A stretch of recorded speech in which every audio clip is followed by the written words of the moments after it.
Hello, this is RV Vagabond Jerry, and I am going to take a guided tour of the Kennecott Mines National Historic Site. And this place is just about 4 miles east of the town of McCarthy, and you can't drive into here. You take a shuttle bus from the parking lot on the other side of McCarthy into McCarthy and over here to Kennecott. So I'm going to show you some scenes along in my guided tour. There's also some nice scenery around here.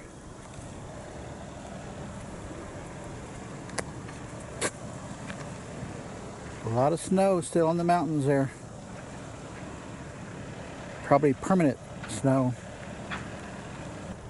Look at all the layers in the landscape here.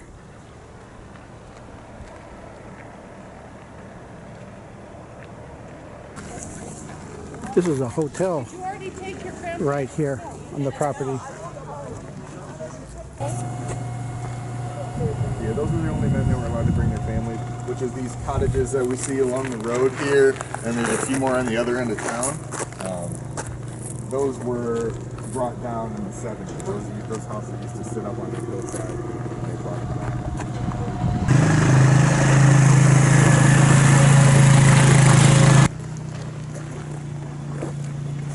Wonderful pile of rubble was the sawmill of Kennecott. Before the railroad was built, they built most of these buildings with white spruce. White spruce, you can look around and you can just tell that these trees are garbage for building. The mill took about 1,000 gallons of water per minute. The power plant took about 100 gallons of water per minute.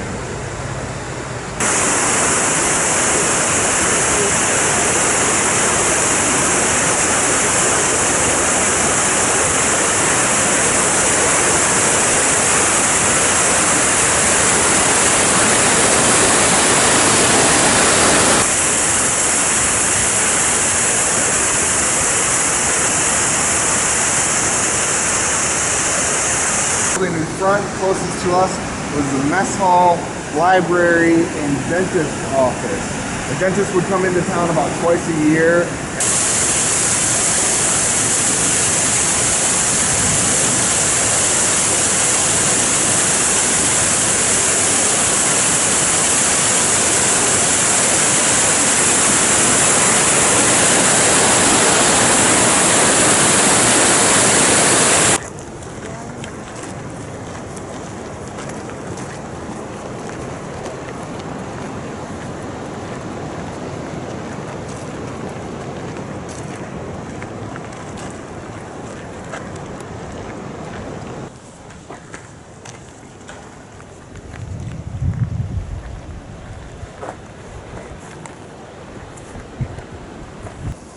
So we got another bit of mining stuff up here. Looks a little bit different than the rest of the mining ruins left in this town. It's a bit newer. This is from the 1960s. Kennecott Copper Corporation abandoned this place in 1938. After they abandoned it, they sold to Wrangell Consolidated in the 1960s. These guys came in and they were going to reprocess all these tailings and fly them out because the railroad was no longer being maintained. So they decided it would be a good idea to try to fly out all their copper ores. If you want to gather in the boardwalk over here.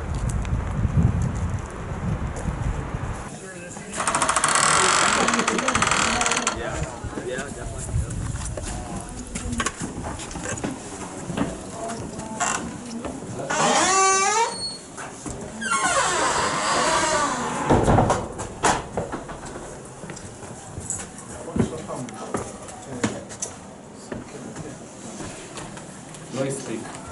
Okay, now we can really see the work of Ray Trottier. This is what the man tore off the roof here. This building did 3 things. It crushed the ore, separated the ore, and sacked the ore. These upper levels are all crushing operations that are happening up here.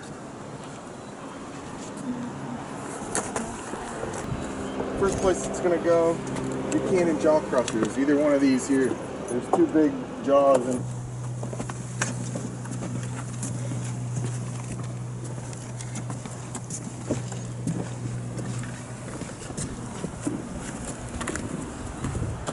come through the Buchanan jaw crushers, come up an elevator, run up a conveyor belt that was on those two planks right there.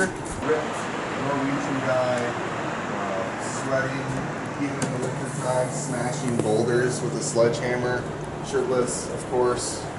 So he would smash these rocks that were too big to fit down that grate. So they didn't want anything bigger than a softball. So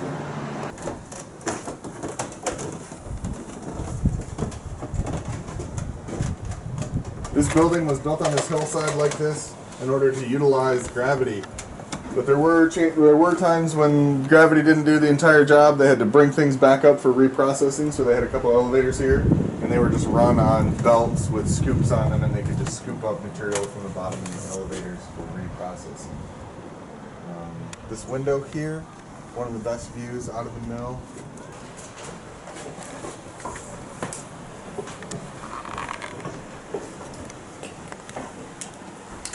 We're crushing, we're separating, and we're sacking. This is one of the first processes, this floor and the floor above us, where we start to separate the ore. These are vibrating screens, and all this process is doing is they're trying to get the ore as small as they can, so they're running it through these vibrating screens. Anything that's bigger than they want it to be is going to go down into the floor below us. I'll point out that door, and it drops about 40 feet to nothing. The door to nowhere. Okay, we have a couple more Hancock jigs here. There was 3 Hancock jigs in this plant. The Copper River, horses, ships, carried this massive piece of machinery up here. Later became obsolete. They didn't need the trailer roller, this version of the trailer roller mill anymore after they got that operation going up there. So they just built a floor around it. Hole right here where a pipe would have come down and gone into that top of that box right there. All right here, right on this table. And all the ore is coming in right here. It's running down this slat and it's running out into the table. We're still doing some separating with all these shaker tables. They're still sorting out limestone from ore. But they're also starting to get into processing the ore that's already ready to be bagged, which leads us to the the door thickener over here. So there would have been a couple of central point, and then there's stirrers running around this, and in that central point there's going to be a cone where it just gets stirred around, and any water that's on top, the ore is going to sink to the bottom, the water is going to float to the top, and the water is just going to go out and drain through the top of this big tank here so they can recycle the water.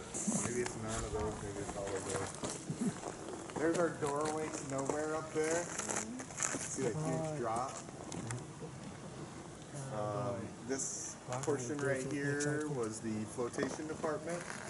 Park Service has refurbished that, and there's a bit of an exhibit in there, which is closed for the day, unfortunately.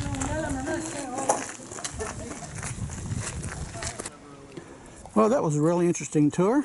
I learned a lot, and the tour was over 2 hours long. I'm sure you don't want to watch a 2-hour video, so I edited it down to just bits and pieces here and there.